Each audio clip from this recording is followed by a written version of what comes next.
So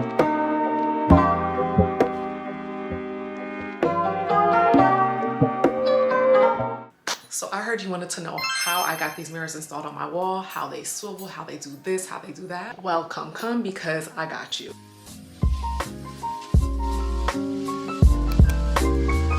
All right, I gotta hit you with a quick backstory. So when I bought this condo in New York City at the tender age of 20 years old, I had absolutely no idea how I wanted to furnish the place because a lot of the stuff that I wanted to order was out of stock because it was COVID. I ended up doing what any normal woman would do if they were about to furnish something or redesign or decorate a new space, and I went on Pinterest. I started saving a bunch of things, still not knowing what I specifically wanted to do, but at least I had all the inspo in my back pocket. For whatever reason, putting up mirrors on this wall was the last thing in my mind. Like, I just didn't even think that that's what I wanted to do. I actually had a long brown floating shelf going across this wall, and I don't even know what I was planning to do with it, but it made sense to me at the time. But with me and my indecisiveness, as soon as the guy put up the floating shelf, I was like, it needs to come down. It needs to come down immediately because that is not what needs to be up there. So I go back to my inspo pics, and somehow I had this picture of a girl's apartment, and she had her mirrors like this. So the light bulbs start going off in my head, and I'm like, I think that's what I want to do. And I just went to IKEA, bought these mirrors, and said, let's get them up, let's see what it's gonna give. And that, my friends, is how we're here. So let me show you and do my best to explain how these mirrors got put up like this and how they were able to swivel. According to the person that put these mirrors up for me, and before you even move forward, please know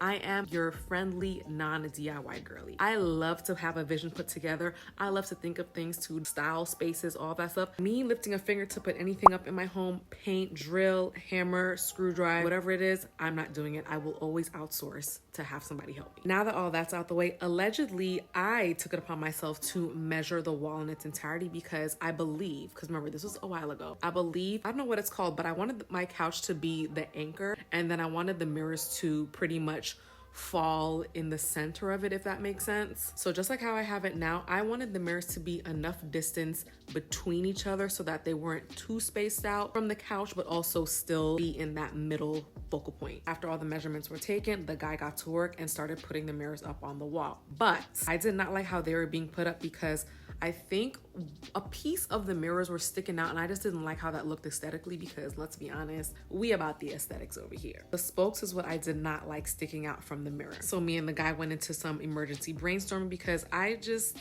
don't know, things were just not going to plan, and I just wanted the mirrors to be flat against the wall. As a compromise, he asked if I wanted the mirrors to swing, and I was like, why in the world would anybody want that? Like, that is just totally not it. So I said no. Then after going back and forth on it, I was like, you know what, let's do the swinging because I think that would be really fly and really cool in my New York City apartment. So the guy ended up using what came with the mirror. I believe there were some extra screws and then some extra brackets, backings. Guys, I don't know the terminology. You already know I am not a DIY girly. But these pieces were drilled into the wall as is. No extra tools were used in the installation of these mirrors. As soon as one mirror was up and successfully could swivel, we measured 4 inches to the right of that and put up the other one and kept repeating until all the mirrors were up just the way I wanted. And that was everything. The person who put them up didn't really have much to say because he felt like this was super easy. And to this day, it's crazy how I wanted these mirrors to be one way and I totally turned it into them being a totally different way. And I love that you guys love these mirrors just as much as I do because, again, I didn't even really know what I was doing. I thought I was the only person that could see the vision with these, but they turned out beautifully and I love sharing my home with you guys. And really quickly, fun fact, not all 4 of these mirrors swing open,